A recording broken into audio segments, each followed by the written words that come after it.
بہت بڑا درجہ ہے ان فائز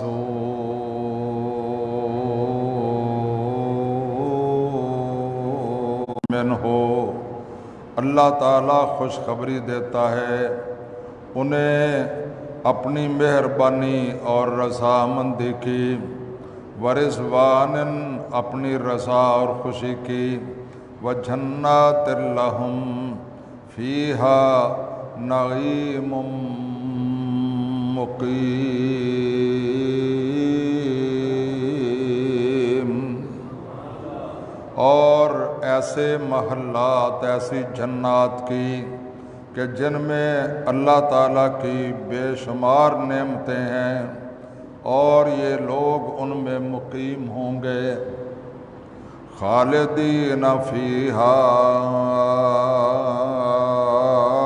ابدا، اور رہیں گے ان میں ہمیشہ ہمیشہ، ان اللہ عندہ اجر عظیم، اللہ کے پاس ان کے لیے بہت بڑا اجر عظیم ہے۔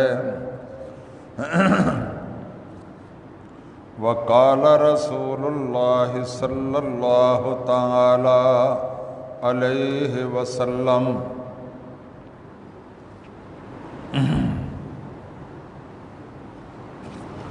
مثل اہل بیتی مثل سفینۃ نوح، حضور اکرم صلی اللہ تعالی علیہ وسلم نے ارشاد فرمایا، میرے اہل بیت کی مثال بالکل اس طرح ہے، مثل سفینۃ نوح، جیسے نوح علیہ السلام کی کشتی تھی، من رکبہا نجا، جو اس میں سوار ہو گیا اس نے نجات حاصل کر لی، ومن تخلف عنہا غرق، اور جو ان سے دور رہا، جو اس سے دور رہا وہ پھر اللہ کے عذاب میں غرق ہو گیا۔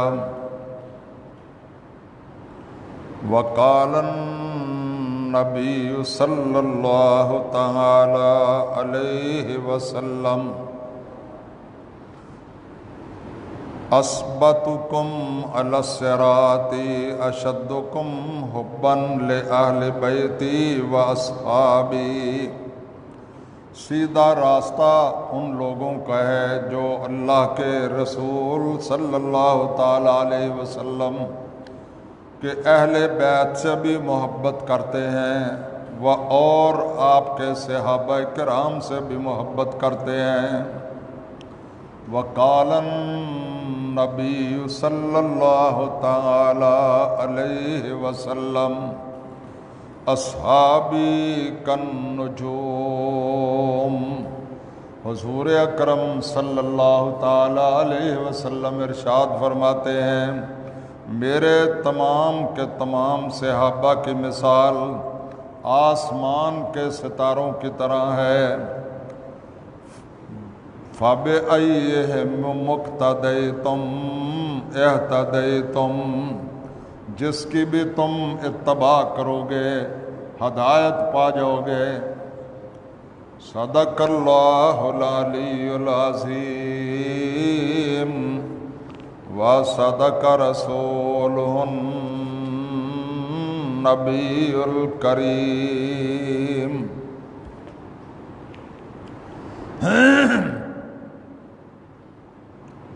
اللہ مالک الملک وحدہ لا شریک، خالق کائنات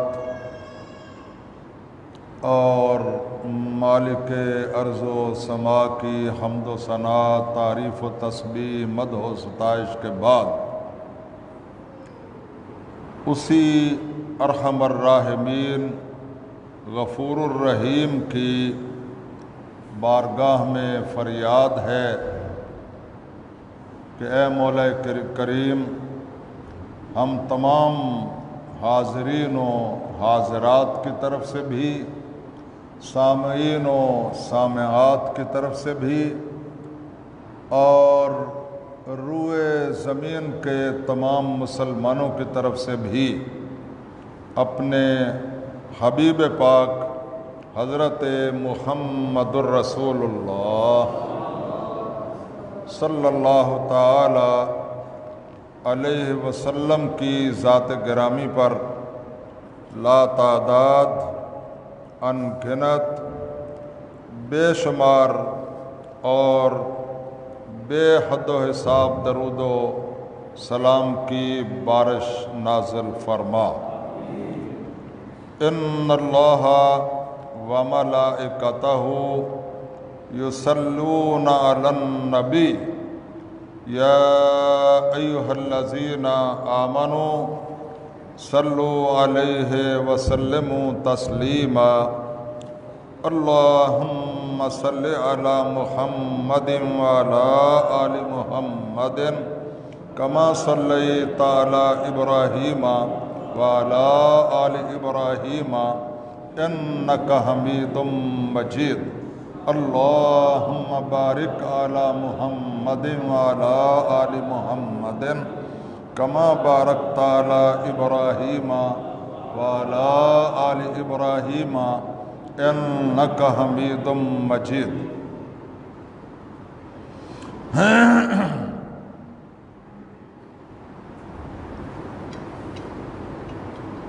ٹھیک ہے، کیا ہوگا؟ چلو بندہ تو کر دو۔ برادران اسلام، خواتین و حضرات،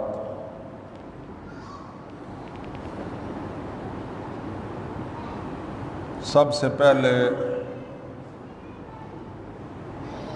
اللہ تعالیٰ کی پاکیزہ مقدس بابرکت اور پررحمت کتاب میں سے جس عظیم الشان مقام سے میں نے آپ کے سامنے چند آیات تلاوت کرنے کا اور آپ نے سماعت فرمانے کا شرف حاصل کیا ہے، میں اس مقام بابرکت کی پہچان کروا دینا ضروری سمجھتا ہوں۔ یہ سورہ پاک ہے، سورہ توبہ۔ سورہ پاک کون سی ہے؟ سورہ توبہ، اور پارہ ہے 10واں۔ اس سورہ پاک کا رکوع ہے 3۔ میں دعا کرتا ہوں اللہ تعالیٰ آپ کو یہ مقامات جو ہم بتاتے ہیں وہ اپنے اپنے گھروں میں اللہ کا پاک کلام کھول کر ان پر غور و فکر کرنے کی توفیق عطا فرمائے۔ اگر مسلمان ایسا کرنا شروع کر دیں کہ خطبہ جمعہ میں جو آیات پڑھی جاتی ہیں ان کو بعد میں جا کر ترجمہ پڑھیں، پھر ان پر غور کریں، تو میرے خیال میں ہماری بہت ساری مشکلات جو ہیں وہ حل ہو سکتی ہیں، اور ہم فرقہ واریت سے، اختلافات سے نجات حاصل کر سکتے ہیں۔ مگر افسوس ہے کہ ہمارے احباب جو جمعہ پڑھنے آتے ہیں، عوام الناس ہر جگہ پر، وہ توجہ نہیں دیتے اللہ کے دین کو سمجھنے کے لیے، نہ تو باقاعدہ تدریس میں حصہ لیتے ہیں، نہ ہی وقت نکال کر بذات خود ہی پڑھ کر کوئی غور و فکر کرنے کی زحمت گوارا کرتے ہیں۔ اس وجہ سے ہماری پوری قوم جو ہے وہ بڑی مصیبتوں اور اذیتوں میں اور تباہیوں اور بربادیوں میں جو ہے وہ مبتلا ہے۔ تو آج میرا جو موضوع ہے وہ ہے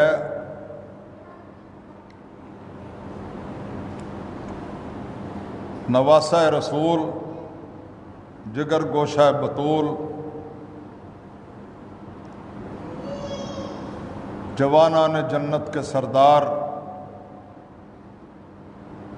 حضرت سیدنا حسین ابن علی رضی اللہ تعالی عنہ کی سیرت اور کردار پر کچھ گزارشات کرنا۔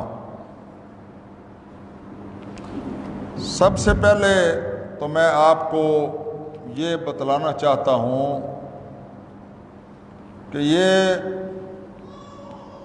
بڑی بڑی کتابیں ہیں، استیعاب ہے، اسد الغابہ ہے، اور اسی طرح ہمارے جو یہ شیعہ حضرات ہیں ان کی کتاب ہے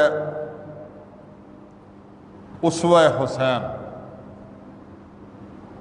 ذرا توجہ سے ان سب کتابوں میں یہ عبارت موجود ہے حضرت حسین رضی اللہ تعالیٰ عنہ کے بارے میں، جب بھی ان کا نام آئے اونچی آواز سے کہیں رضی اللہ تعالیٰ عنہ۔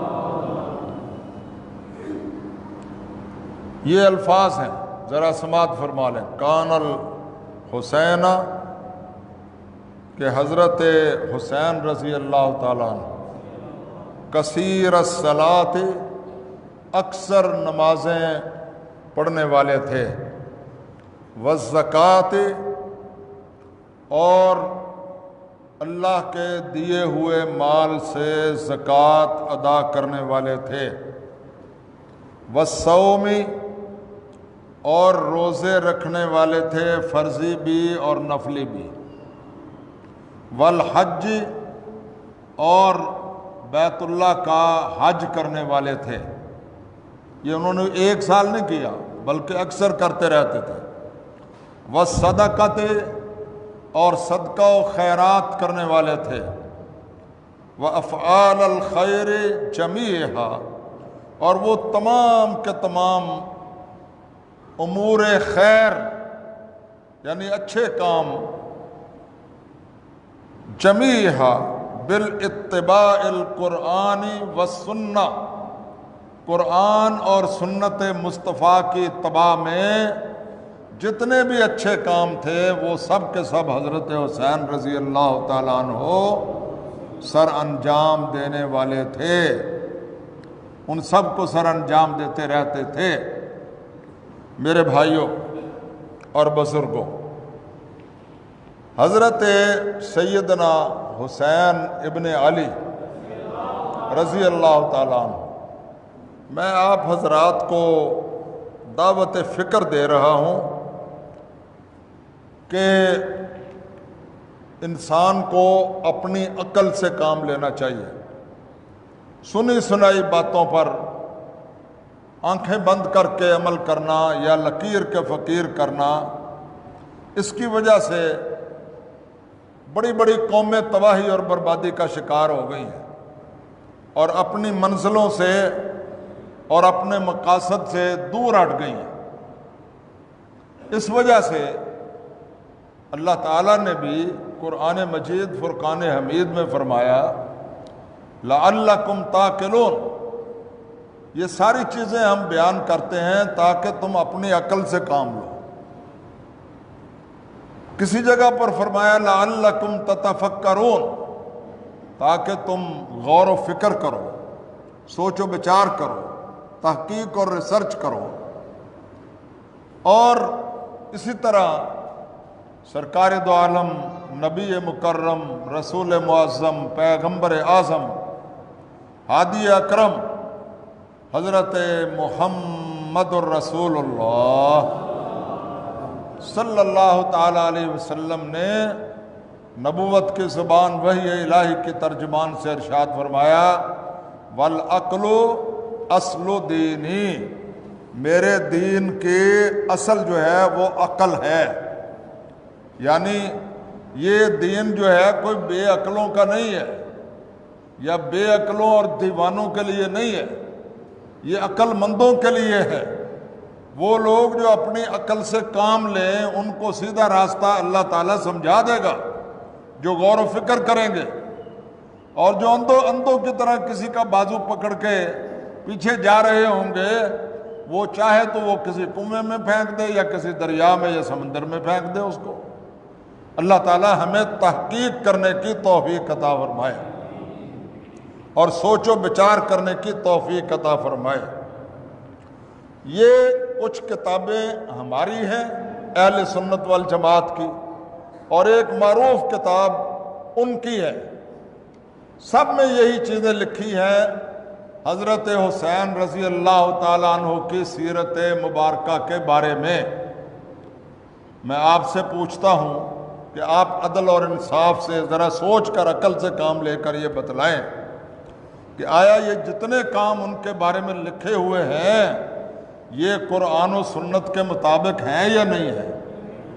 اونچی بولو۔ یہ سرور کائنات محمد الرسول اللہ صلی اللہ تعالی علیہ وسلم کی پیاری تعلیمات کا حصہ ہیں یا نہیں ہیں؟ اور یہ سارے کام جو ہیں وہ ہم اہل سنت والجماعت کرتے ہیں یا نہیں کرتے؟ مگر جو کام حضرت حسین خود کرتے تھے اور وہ سارے کے سارے کام کرنے والے، ان کے بارے میں کہا جاتا ہے کہ یہ تو حسین کو مانتے ہی نہیں، ان کا راستہ اور ہے، حسینیت کا راستہ اور ہے۔ کسی کتاب میں یہ نہیں لکھا ہوا، نہ کوئی ماں کا لال ثابت کر سکتا ہے۔ ذرا توجہ سے کہ حضرت حسین رضی اللہ تعالیٰ عنہ نے سیدنا امیر حمزہ رضی اللہ تعالیٰ عنہ سید الشہداء سرور کائنات محمد رسول اللہ کی زبان سے، نبوت کی زبان سے جس کو سید الشہداء کہا گیا ہے، وہ کون ہے؟ سیدنا امیر حمزہ۔ اور کچھ لوگ سیدنا حضرت حسین رضی اللہ تعالیٰ عنہ کو بھی کہتے ہیں، مگر ہمارا عقیدہ اور نظریہ ہے کہ یہ مقام اور مرتبہ صرف اور صرف پیغمبر خدا کا ہے، اور جس کو پیغمبر خدا نے کہہ دیا اس کے علاوہ اور کسی کو کہنے کا کسی کو حق حاصل نہیں ہے۔ مگر وہ بھی عظیم الشان ہے، ان کی شہادت بھی بے مثل و بے مثال ہے، اور ہمیں ان کی فضیلت میں، ان کی عظمت میں، ان کے مقام اور مرتبے میں ذرہ برابر بھی کوئی کلام نہیں ہے، نہ کسی کو ہو سکتا ہے۔ میں نے قرآن کی آیتیں پڑھ کر کہی، ان اللہ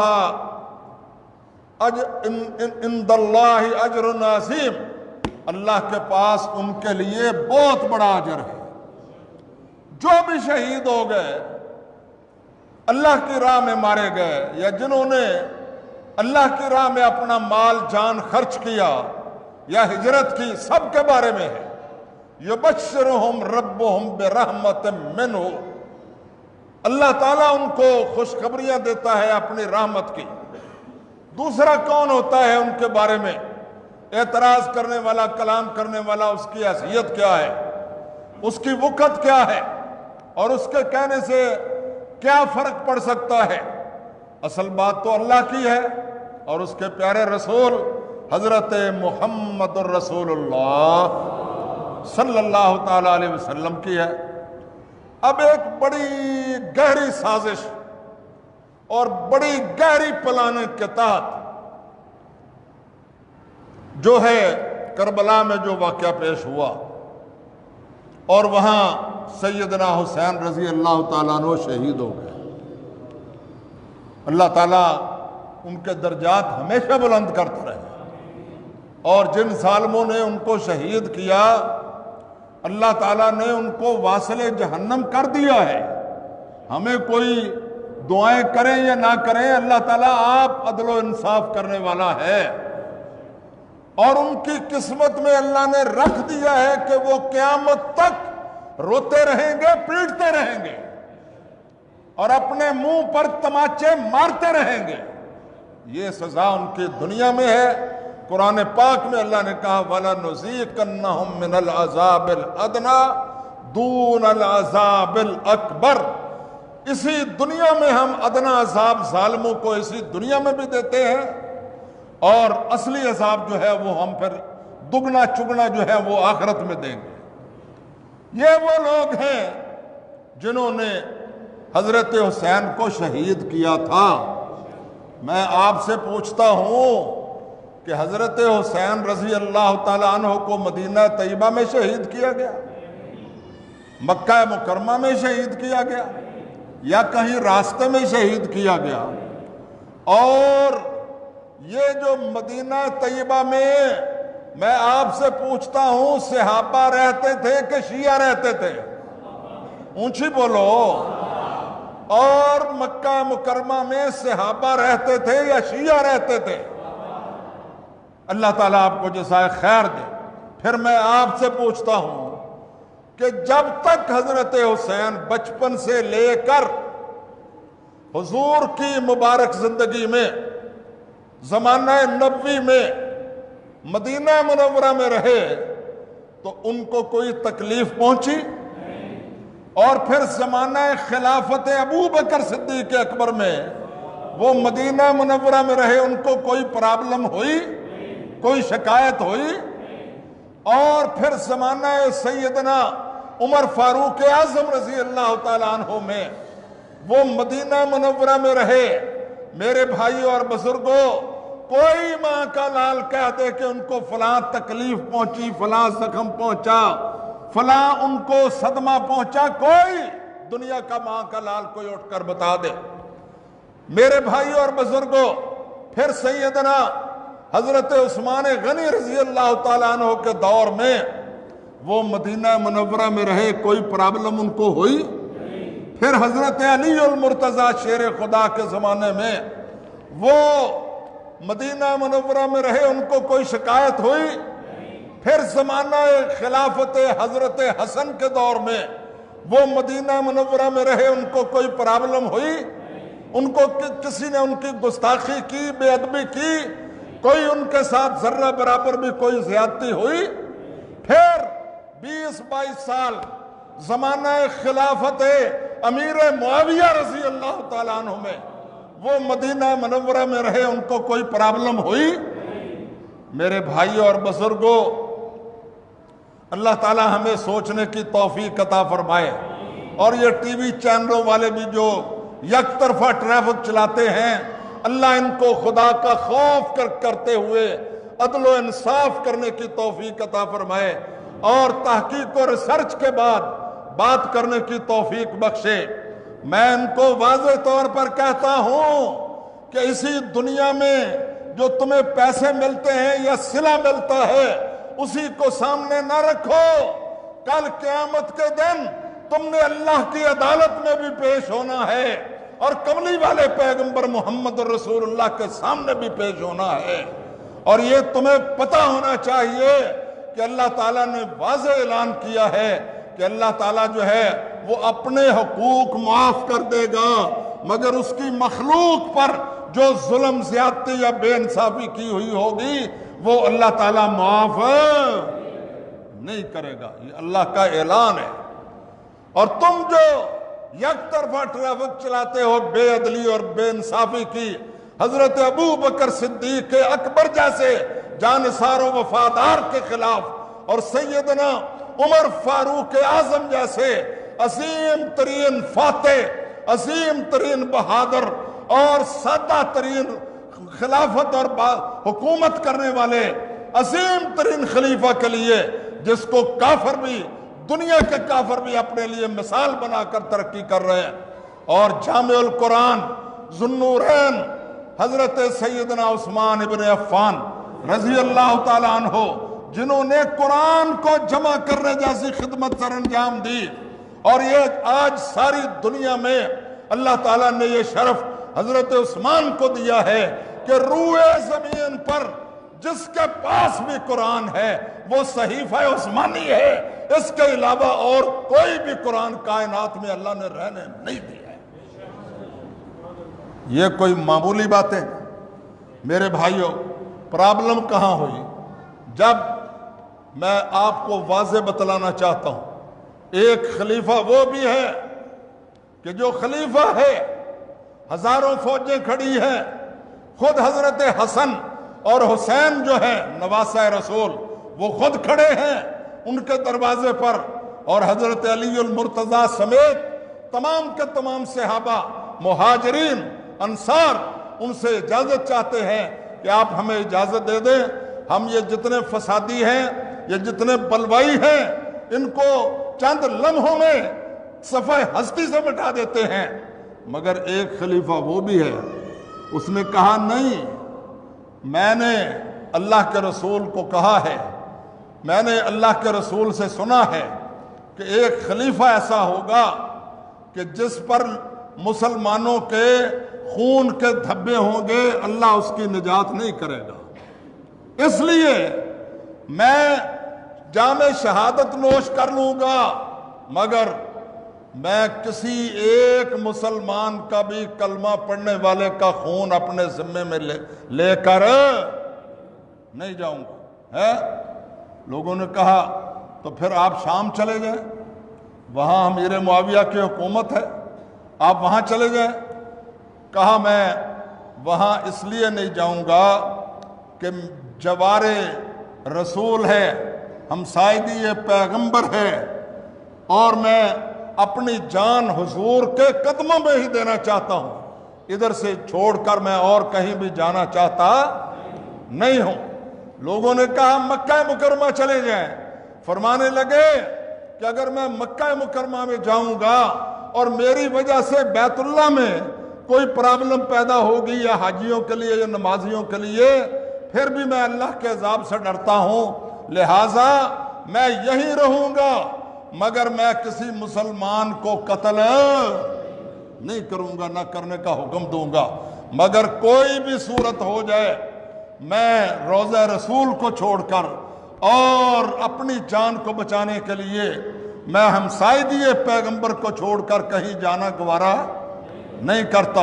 میرے بھائیوں وہ بھی تھے، اور ایک سیدنا حضرت علی المرتضیٰ شیر خدا، اونچی آواز سے کہو، ذرا اونچی آواز سے کہو، رضی اللہ تعالیٰ،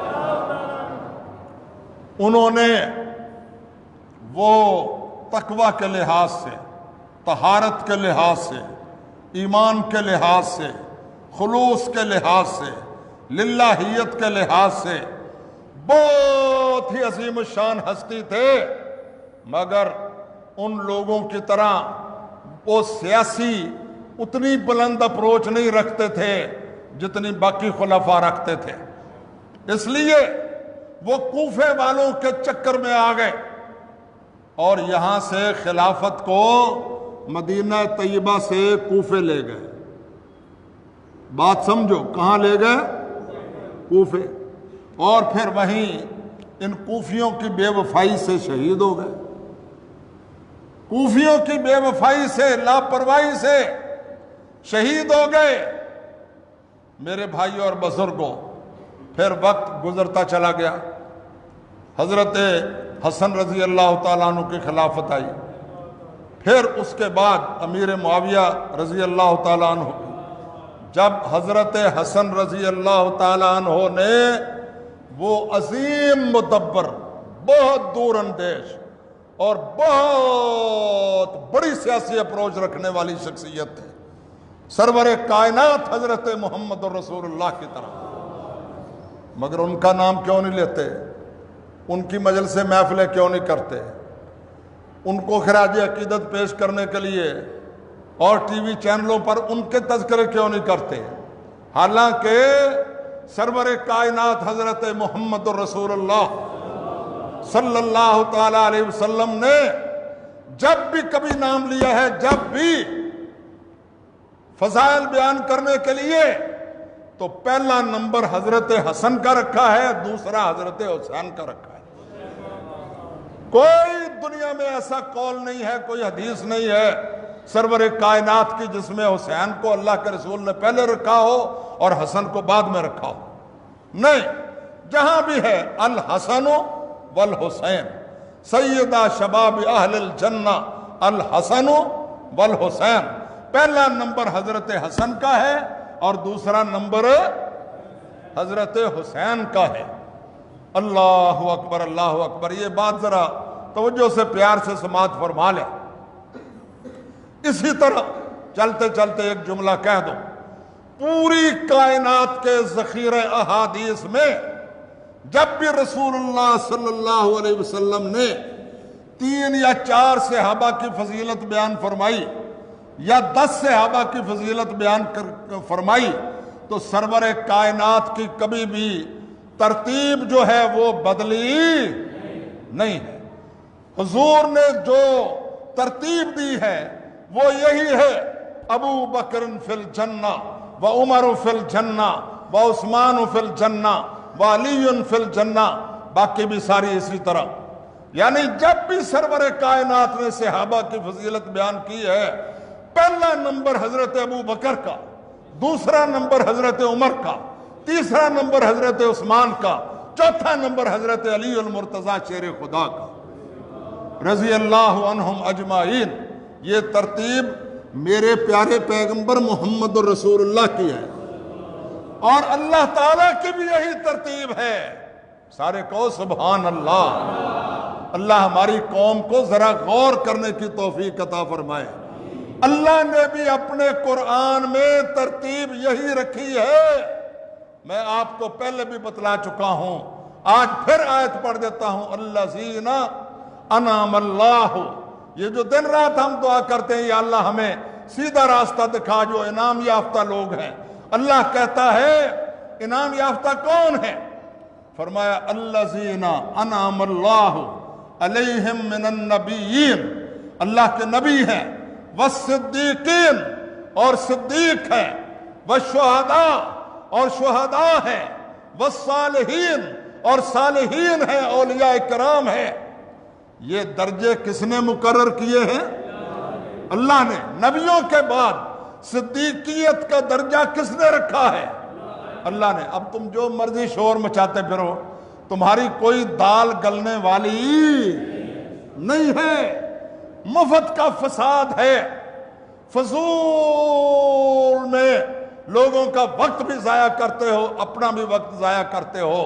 جس کو اللہ نے اور اللہ کے نبی نے پہلا خلیفہ بنانا تھا وہ پہلا خلیفہ بن چکا، جس کو دوسرا بنانا تھا وہ دوسرا بن چکا، جس کو تیسرا بنانا تھا وہ تیسرا بن چکا، جس کو چوتھا بنانا تھا وہ چوتھا بن چکا۔ اب مجھے بتاؤ کہ کوئی ترتیب، کوئی طریقہ، کوئی پلاننگ، کوئی منصوبہ، کوئی ذریعہ، کوئی سبب اب اس کا ہو سکتا ہے کہ جو پہلا ہے اس کو ہٹا کر دوسرا بنا دے، جو دوسرا ہے اس کو چوتھا بنا دے، جو چوتھا ہے اس کو پہلا بنا دے؟ کوئی ہو سکتا ہے؟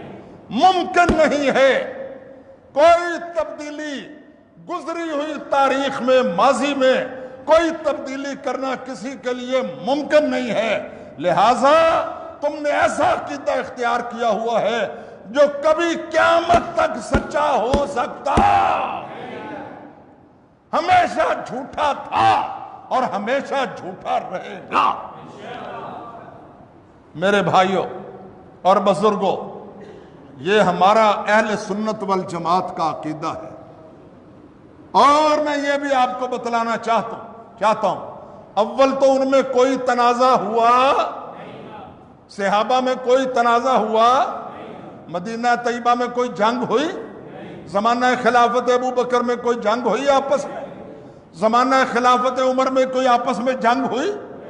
زمانہ خلافت عثمان میں آپس میں کوئی جنگ ہوئی؟ میرے بھائیوں اور بزرگوں، شہادت کا واقعہ حضرت عثمان غنی کا وہ ایک عجیب آزمائش تھی صحابہ کے لیے۔ اس کے بعد پھر حضرت علی المرتضیٰ شیر خدا رضی اللہ تعالیٰ، ان کی جنگ بھی شام والوں کے ساتھ ہوئی، دمشق والوں کے ساتھ ہوئی، مدینہ والوں کے ساتھ کبھی بھی کوئی جنگ ہوئی نہیں ہے۔ میرے بھائیوں اور بزرگوں، قابل غور بات ہے، میں زیادہ دور نہ چلا جاؤں، میں آپ کو بتلانا چاہتا ہوں، حضرت حسین کا جو اسوہ ہے وہ تمہاری کتابوں میں بھی لکھا ہوا ہے، ہماری کتابوں میں بھی لکھا ہوا ہے۔ اور یہ کیسے ہو سکتا ہے کہ نواسہ ہو میرے اور آپ کے پیارے رسول حضرت محمد رسول اللہ کا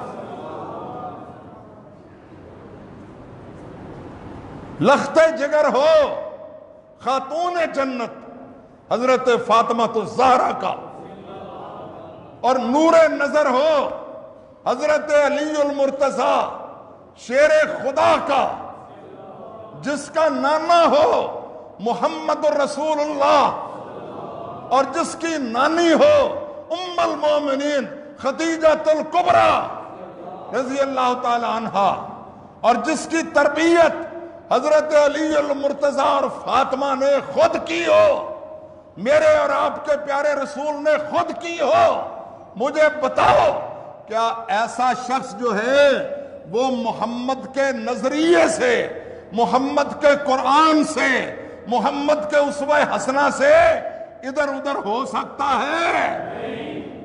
اللہ تعالی ہمیں بھی اور آپ کو بھی سمجھنے کی توفیق عطا فرمائے، اور ان کو بھی جو دنیا کو یہ باور کروا رہے ہیں کہ اللہ کا اور اس کے رسول کا دین اور ہے اور حسینیت کوئی اور چیز ہے۔ میں رب کعبہ کی قسم کھا کر کہتا ہوں کہ حضرت حسین کی ساری زندگی سنو، میں واضح طور پر کہتا ہوں، ہم حضرت حسین کے بارے میں کیا سمجھتے ہیں؟ ہم حضرت سیدنا حسین ابن علی رضی اللہ تعالی عنہ کو قرآن پاک کی اسی طرح جس طرح محمد الرسول اللہ کی زندگی کو، اسی طرح حضرت حسین کی زندگی کو قرآن پاک کی عملی تفسیر سمجھتے ہیں۔ ہم حضرت حسین کی سیرت کو، آپ کے اسوہ حسنہ کو محمد عربی کی اسوہ حسنہ کی حقیقی تصویر سمجھتے ہیں، اور حضرت حسین کے نقش قدم پر چلنے کو، جو حضرت حسین کی صحیح معنوں میں سیرت ہے، مسلمانوں کا مستقبل اور مسلمانوں کی تقدیر سمجھتے ہیں۔ میں واضح طور پر یہ اعلان کرنا چاہتا ہوں کہ جیسے رب کا قرآن پاک ہے، جیسے میرے نبی کی نبوت اور رسالت پاک ہے، جیسے اللہ کا دین اسلام پاک ہے، اللہ کی قسم اسی طرح حضرت حسین کا اسوہ، آپ کا کردار، آپ کی گفتار اور آپ کی پوری زندگی پاک ہے۔ کوئی ذرہ برابر بھی انہوں نے قرآن و سنت کے خلاف یا ادھر ادھر ہٹنے کی ان سے کوئی کبھی غلطی ہوئی نہیں ہے۔ اور وہ کربلا میں کیا لینے گئے تھے؟ اگر جہاد فرض ہو چکا تھا تو مدینہ میں کرتے، مکہ میں کرتے، یہاں کیوں نہیں کیا؟ وہاں کوفہ میں اور دوسرے لوگوں نے، موجودہ حکمرانوں نے کئی چیزیں دین میں ایسی شامل کرنی شروع کر دی تھی جو نہ اللہ نے بتلائی تھی، نہ اس کے پیارے پیغمبر محمد رسول اللہ نے بتلائی تھی۔ اور جس طرح سیدنا صدیق اکبر، اونچی آواز سے، ذرا اونچی آواز سے، انہوں نے کہا تھا کہ یہ کیسے ممکن ہے کہ ابو بکر زندہ ہو اور محمد کا دین کمزور ہو جائے؟ اللہ اکبر، اللہ اکبر۔ یہ لوگ بھی تھے، ایک ہم لوگ بھی ہیں۔ بالکل اسی طرح سیدنا صدیق اکبر کے نقش قدم پر چلتے ہوئے حضرت حسین نے کہا، یہ کیسے ہو سکتا ہے کہ حسین زندہ ہو اور محمد کا دین بدلا جائے؟ یہ نہیں ہوگا، اس لیے وہاں گئے۔ میں آپ سے پوچھتا ہوں، صحابہ کے بلانے پر گئے؟ اونچی بولو، کہ شیعوں کے بلانے پر گئے؟ وہاں کوفے میں شیعہ رہتے تھے یا صحابہ کرام رہتے تھے؟ انہوں نے بلایا، 12,000 سے زیادہ خطوط لکھے۔ یہ مثال مشہور ہے نا، کوفیوں کی طرح بے وفائی کی، جنہوں نے حضرت علی سے بھی بے وفائی کی، جنہوں نے حضرت حسین سے بھی بے وفائی کی، جنہوں نے اہل بیت سے بھی بے وفائی کی، اور یزید کی فوجوں سے اور بنو امیہ کی فوجوں سے ڈر کے سارے بھاگ گئے، بگوڑے ہو گئے، گیدڑ ہو گئے، ان کے خلاف یہ کوئی بات نہیں کرتے؟ بولو، ان کوفیوں کے خلاف بات کرتے ہیں؟ جب بھی بولتے ہیں ان کے خلاف بات کرتے ہیں، ابو بکر و عمر کے خلاف، کہ جن کے دور میں، صحابہ کرام کے دور میں حضرت حسین کو یا فاطمہ الزہرا کو یا حضرت علی کو یا حضور کے اہل بیت کو ذرہ برابر بھی گسند پہنچا نہیں ہے، ان کو گالیاں دیتے ہیں۔ یہ کوفے والے تمہارے مامے لگتے ہیں جن کا اصل جرم ہے، جن کے بارے میں حضرت زینب کا اعلان ہے کہ اب یہ جو بازاروں میں رو رہے ہیں، پیٹ رہے ہیں، ہمیں قتل کسی اور نے نہیں کیا، انہوں نے قتل کیا ہے۔ میرے دوستوں اور بزرگوں، ہمارے پولیس والے بھائی بھی بیٹھے ہیں، اللہ ان کی بھی حفاظت فرمائے، یہ ساری قوم کی چوکیداری کرتے ہیں، اللہ تعالیٰ ان کی حفاظت فرمائے، ہماری افواج پاکستان کی حفاظت فرمائے، اور ان کو قوم کا اور ہمیں اللہ تعالیٰ ان کا حق ادا کرنے کی توفیق بخشے۔ میں پوچھتا ہوں کہ جن لوگوں سے ہر چیز برآمد ہو جائے، مقتول کا گھوڑا بھی ان کے پاس ہو، اس کی ساری چیزیں بھی ان کے پاس ہوں، اور ہر چیز ان سے، سارے کا سارا سامان برآمد ہو جائے، مجھے بتائیں قاتل وہ ہوتے ہیں یا وہ ہوتے ہیں جن کے پاس سے کوئی چیز برآمد نہ ہو، سوائے ان کے اسوہ حسنہ کے اور ان کی سیرت پاک کے اور ان کے کردار کے؟ دعا کرو اللہ ہم سب کو سمجھنے کی توفیق عطا فرمائے۔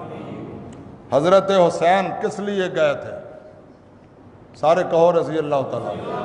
مجھے لگتا ہے تقریر میں کرتا ہوں، تھکاوٹ آپ کو ہوتی ہے، سارے کہو سبحان اللہ۔ آپ کی شان بھی بڑی ہے، اونچی آواز سے کہو سبحان اللہ۔ ماشاءاللہ باہر موسم ٹھنڈا ہو گیا ہے، اندر حبس ہو گئی ہے، اور میں یہ اپنے الفاظ میں نہیں، حضرت علامہ اقبال، اونچی آواز سے کہو رحمت اللہ علیہ، ان کے الفاظ میں میں آپ کو بتلاتا ہوں کہ حضرت حسین نے کیا کارنامہ سر انجام دیا، سب کہو رضی اللہ تعالیٰ۔ پھر ایک لمحے میں، اچھی بات تو ماشاءاللہ ایک لمحے میں بھول جاتے ہیں، اور بری باتیں جو ہیں وہ ایک دفعہ سنا دی جائیں تو ساری عمر نہیں بھولتے۔ آپ فرماتے ہیں تا قیامت قطع استبداد کرد، حضرت حسین رضی اللہ تعالیٰ عنہ نے قیامت تک کے لیے ظلم، استبداد اور جور سے حکومت کرنے کے فعل کو ہمیشہ کے لیے کاٹ کر رکھ دیا۔ موج خون او چمن ایجاد کرد، انہوں نے اپنے خون کی موج سے ایسا چمن ایجاد کیا ہے کہ جو کبھی بھی خزاں رسیدہ ہونے والا نہیں ہے۔ آپ فرماتے ہیں تیغ لا چون عزم یا بیروں کشید، جب لا الہ الا اللہ کی تیغ انہوں نے اپنے میان سے باہر نکالی اور اس کو لہرایا، ازرگ ارباب باطل خون کشید، اور تمام باطل کی رگوں سے سارے کا سارا خون نچوڑ لیا۔ اور پھر اقبال کہتے ہیں نقش الا اللہ بر صحرا نوشت، انہوں نے غیر اللہ کے خلاف ایسا زبردست کارنامہ سر انجام دیا کہ کربلا کے صحرا، اس زمین پر انہوں نے الا اللہ کے نقش کو بلند و بالا کر کے رکھ دیا۔ اور فرماتے ہیں سطر عنوان نجات ما نوشت، انہوں نے کیا کارنامہ سر انجام دیا، کیا کارنامہ سر انجام دیا؟ وہ کارنامہ کیا تھا کہ مسلمان کی، جو شیخ احمد سرہندی رحمت اللہ علیہ نے کہا کہ موحد کی گردن کٹ تو سکتی ہے مگر کبھی غیر اللہ کے سامنے جھک سکتی نہیں ہے، وہی کارنامہ ہمیشہ کے لیے پختہ اور مضبوط کر دیا۔ اللہ تعالی ہمیں بھی اس طرف آنے کی توفیق عطا فرمائے۔ اب حالات کا، ملکی حالات کا، پسینے کا، گرمی کا اور یہ اندھیرے کا تقاضا یہی ہے کہ باقی چیزوں کو پھر جو ہے وہ آئندہ کے لیے چھوڑ دیے جائے، وقت بھی ہو چکا ہے۔ اللہ مجھے بھی اور آپ کو بھی سیدھے راستے پر چلتے ہوئے عدل اور انصاف کرنے کی توفیق عطا فرمائے۔ وآخر دعوانا ان الحمد للہ رب العالمین۔